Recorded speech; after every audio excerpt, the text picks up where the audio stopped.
California's rugged and scenic northwestern corner is the beginning of the great Pacific Northwest. Spectacular mountains and twisting rivers create a region of untamed and primitive beauty. In 1849, a member of the first expedition into the North Coastal Mountains reported, "As I gazed upon the wild and rugged country spread out before us, a feeling of dread came over me. I could hardly restrain from giving expression to feelings of doubt as to the result of the expedition." But because of that expedition and others that followed, the area was gradually opened by roads that followed the path of the river. Even today, the redwood country remains much the same as it was years ago.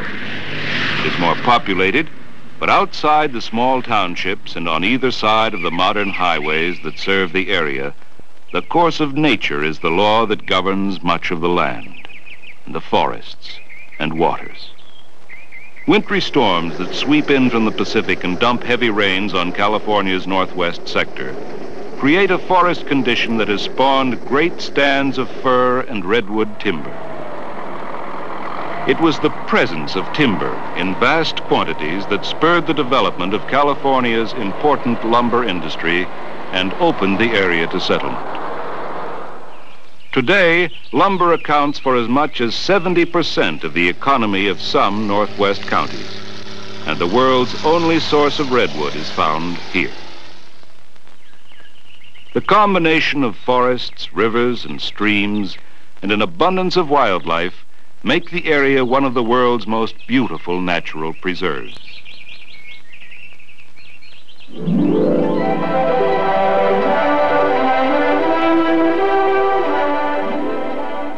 The primal forests of Northern California, linked by a system of modern highways and freeways, attract millions of tourists and vacationers from all over the United States and abroad.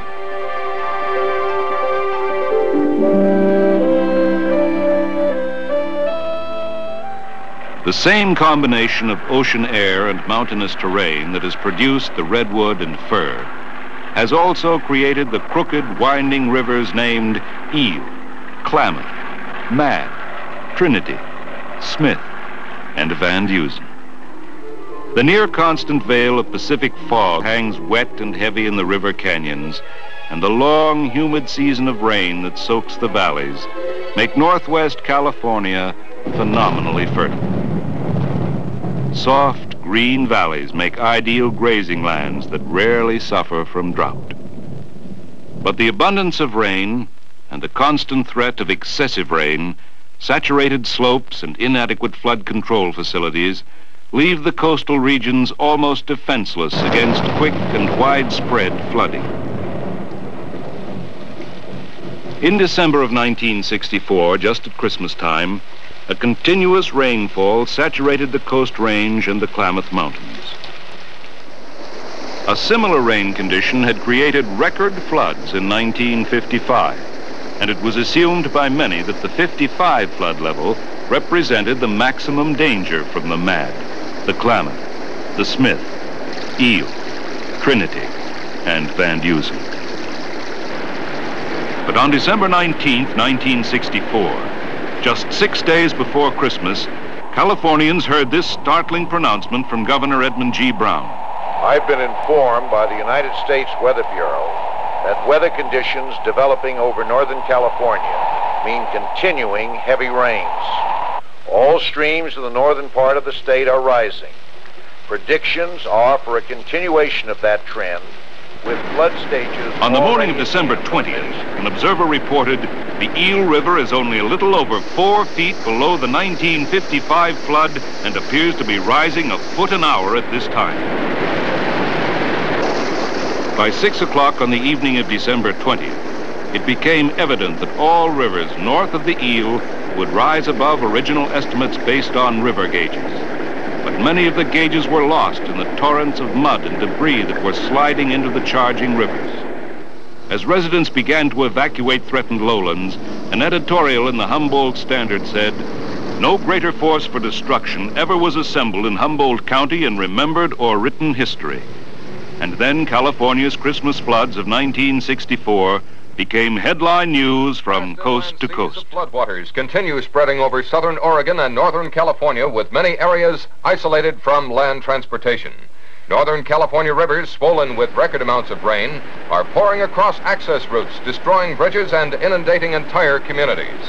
Flood stages in most areas have already passed the 1955 flood level, and further disaster is threatened by the still rising waters. The city of Eureka and all of Humboldt County are completely cut off from highway travel in all directions. From those areas where communications have not been lost, come reports of serious damage to bridges and highways. The few flood control facilities in the northern river system have been unable to contain the fast rising waters, and up to 20 feet of current is flowing through spillways. Released waters joining the swift, powerful currents of angry rivers add greater velocity and destructive force to downstream currents.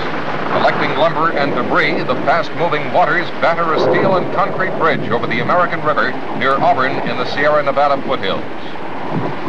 A large storage tank becomes a water-borne missile aimed at the low-lying bridge.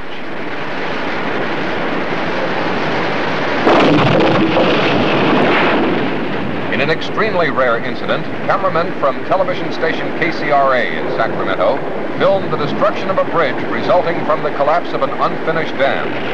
As the river rises and gains velocity, tons of debris are slammed against the bridge, and the crack between bridge and highway widens. Constantly rising, the swift currents repeatedly ram the weakening structure, and the bridge begins to tremble.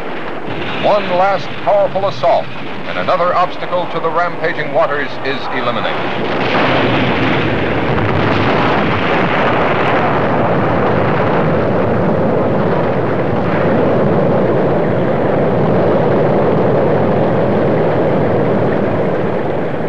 A bridge that had taken many months to construct is lost in a matter of minutes.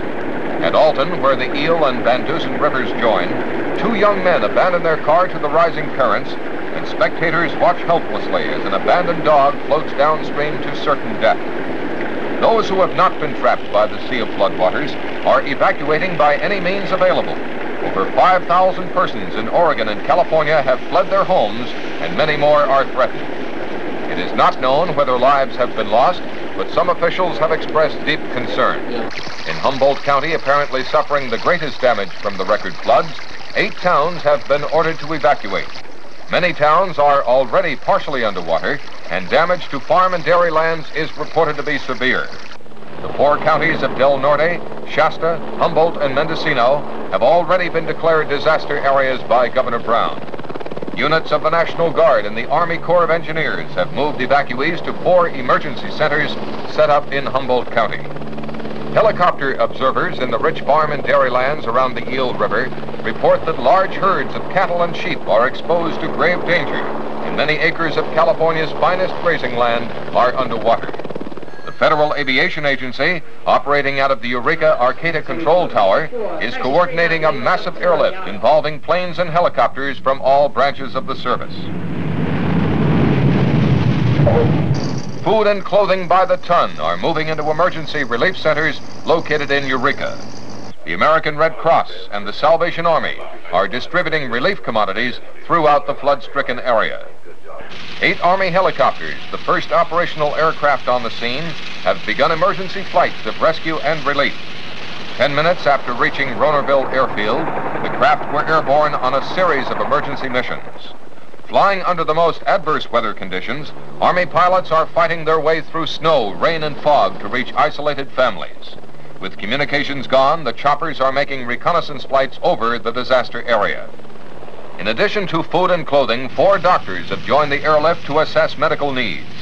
To reach most of these flood-isolated areas, Army pilots, who are being joined by Navy, Marine, Coast Guard, and Air Force units, have flown through fog-covered canyons and rain-soaked air. Racing up from the naval base at Long Beach is the aircraft carrier Bennington. Planes loaded with supplies of medicines, blankets, and foods are launched at sea, and plans are to base the huge carrier off Humboldt Bar, where it will be used as a service and medical center. To those who have evacuated homes, now floating down the flooded and still rising rivers, rescue from the air could be the only means of survival. But for an estimated several thousand head of cattle, there will be no survival. A little reported factor in the northern flood situation is the unusually high tides that prevent normal drainage of the flooded rivers. The high tides followed a full moon in a near exact line with the sun and earth, a situation which a few days ago... In Sacramento, the State Division of Highways was making an effort to assess damages and coordinate emergency repair. With telephone lines down, highways washed out, bridges smashed, and rails demolished, communications were all but impossible. And yet the survival of the area would depend on reopening highway transportation. Emergency traffic Rio Del to Fortuna. Open Fortuna to south of Warren. Because there was no other way, the Division of Highways was dependent on reports by radio telephone from division engineers who hiked in over mountains through rain and mud to relay information on highway and bridge conditions. 18-mile bridge. I'm afraid we lost another one. The whole midsection of this bridge is gone. It looks like about 150 feet. Even in areas far removed from swollen river currents, the heavy rains had caused massive earth slides. Because rail service to the stricken area had been knocked out, the reopening of highway routes was a priority objective. But as the extent of damages became known, it was evident that a complete rebuilding of the highway system would be a matter of several years. California had suffered its greatest highway disaster.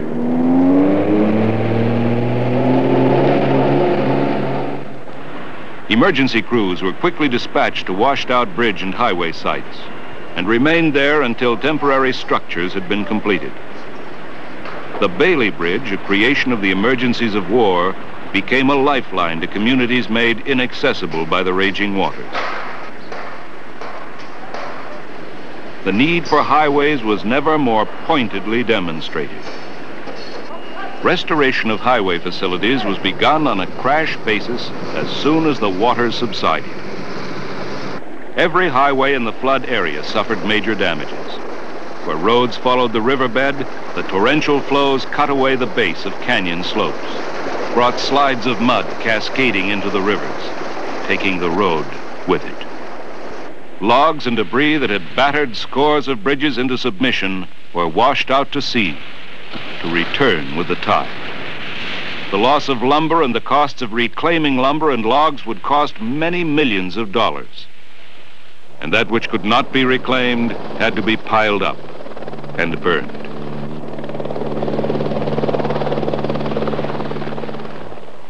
To be sure that severely damaged roads could accommodate essential traffic, a convoy system was established by the California Highway Patrol.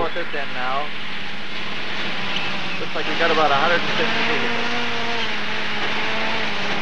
The convoy, while allowing badly needed food, fuel, and medicines to get through, also permitted construction work to proceed between convoy hours.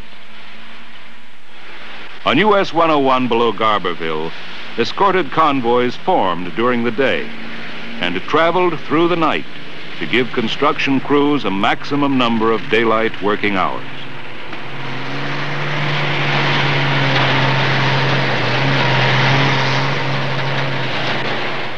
When the rain had finally stopped and the sun burned through the heavy layers of fog, it revealed a sea of mud and silt where farms and villages had been. Much of the damage could be measured in terms of money, in terms of rebuilding time. But much of it could not be measured, for it involved great personal loss. In all, some 30 lives were lost during the Christmas floods of 1964. Hundreds of houses were destroyed, and a few towns completely wiped out. A helicopter observer at the height of the flood in Pepperwood reported, "Pepperwood is completely gone. It's just a huge pile of debris. Houses are stacked on top of houses. The entire area is floating. Nothing is standing. Nothing but debris."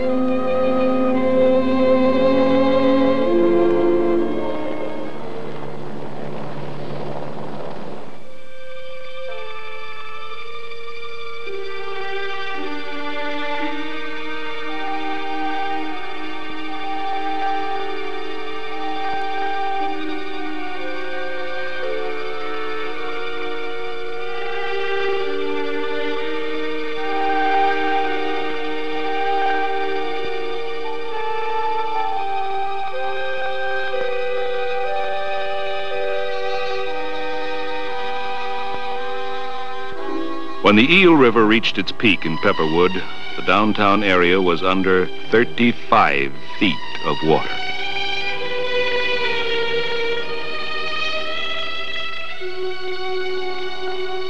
Five died in Pepperwood.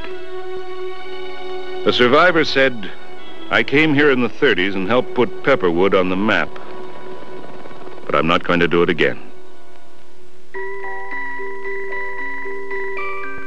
It was just 3 days before Christmas Eve when Phillipsville was ordered to evacuate.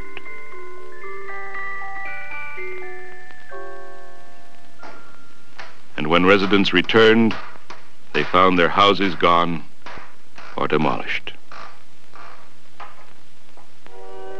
In the rich bottomlands of Ferndale, the entire county road system was destroyed. Homes were lost and hundreds of head of cattle perished. In the town of Wiyot by the Eel River, at least 54 buildings were destroyed by 35 feet of floodwaters that raced down the main street. The town of Klamath, a world-famous salmon and steelhead fishing community, is gone. The mighty force of the swollen Klamath River swept through the summer home community of Klamath Glen, flattening everything in its path. 400 feet of Klamath's Douglas Memorial Bridge, a vital link of Highway 101 that could not be detoured, were destroyed. Near State Route 96, Bluff Creek left its bed, found new strength in its great volume of water, and smashed a gaping hole through the highway. Among the 18 state bridges lost to the record floods of 1964 was the beautiful, award-winning suspension bridge at Orleans on the Klamath. It was called Little Golden Gate. The Orleans community is split by the Klamath, and when the bridge collapsed, the only link to limited supplies was by motorboat. Almost every kind of bridge ever designed was smashed by the irresistible force of high water and debris. Through truss, deck truss, simple girder, suspension, pile causeway, and concrete arch bridges, all were destroyed. No design could withstand the powerful force. Altogether, 7 bridges were lost on the Redwood Highway. All were important. South of Scotia on the Eel River, the old bridge outlived the new. The 4-year-old Richard Fleischer span was swept cleanly away. Near Dyerville at the South Fork of the Eel, the old bridge gave way and the new one held. In addition to the 18 state bridges destroyed, 104 county bridges yielded to the most destructive floods ever recorded in California. The bridge pier at Martin's Ferry rises 95 feet above normal water line, but flood debris was left on its top. The Klamath's crest in the narrow gorge is estimated to have reached 115 feet. Canyon walls along the banks of the Eel, the Klamath, the Smith, the Trinity, and Van Dusen are often high and steep. And when the base of the slope had been washed out, there was no place to go but down the river. And when the banks went, the roads disappeared in the swirling waters. Slides and slip-outs removed whole sections of road over the entire north coastal area. Transportation problems for the stricken area were further compounded by severe damage to some 100 miles of northwestern Pacific rail lines. Between 20 and 30 miles of rails were washed down the Eel River. The remainder of the area's only rail line, considered an engineering masterpiece when constructed, was wrecked and out of service for an estimated 6 months. The great logging industry, essential to the dynamic growth of the entire state, would now depend on quickly restored highways to move their products to market.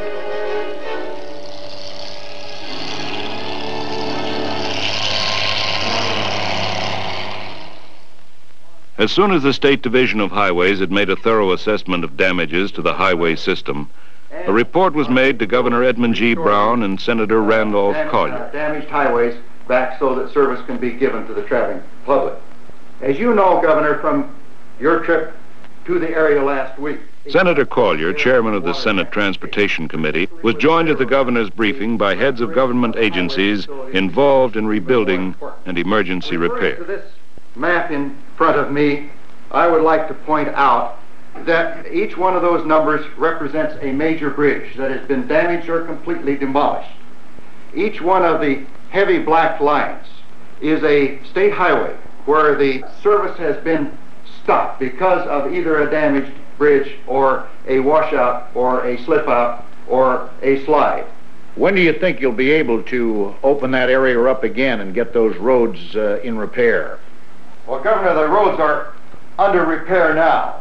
The matter of the date of opening depends an awful lot on the weather that we have for the next several weeks. In this area on 101, between Cummings and Leggett, this is the important part of opening to the south from Eureka. We hope that within 2 to 3 weeks we'll be able to get emergency traffic through under a controlled convoy type of movement. Well, thank you very much, Mr. Gillis. I assure you that as governor of this state, I'll do everything just as fast as possible to see that that entire area is opened up again. And I know that you're going to get help from the legislature of the state of California. We want that area opened up just as soon as we possibly can.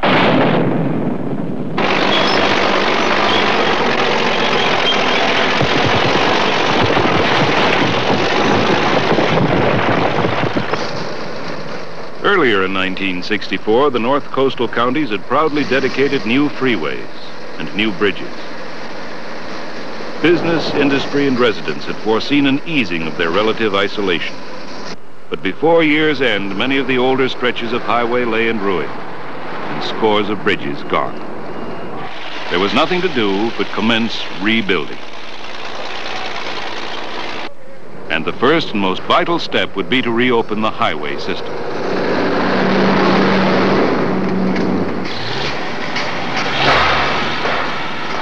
Temporary repairs had allowed the necessities of food, clothing, and medicine to reach flood victims.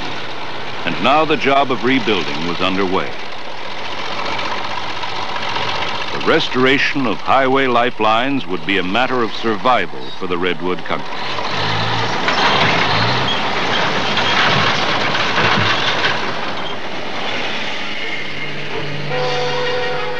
Rebuilt highways would activate economic forces and open the area's great scenic attractions to vacationers from all over California and the United States.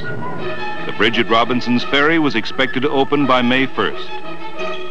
The North Scotia Bridge at Rio Dell was temporarily spanned, but permanent rebuilding would allow nearly 3 million crossings before the year was out.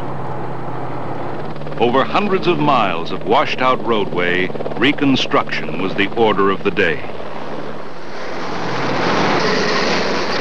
The sounds of rebuilding were heard at Klamath Glen and echoed throughout the deep river canyons of the Redwood country.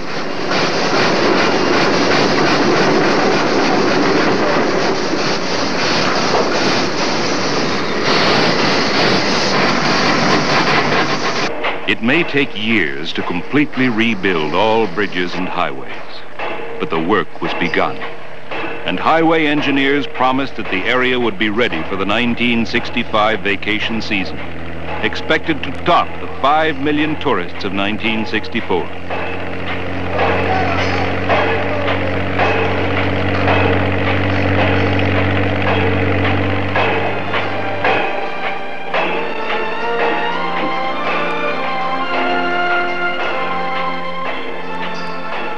Would be a long and tough fight. But this land of poetic beauty and extraordinary fertility will survive the great Christmas floods of 1964. For in the devastation, there remained confidence. A confidence based on man's ability to survive and build for the future. And to the republic for which it stands,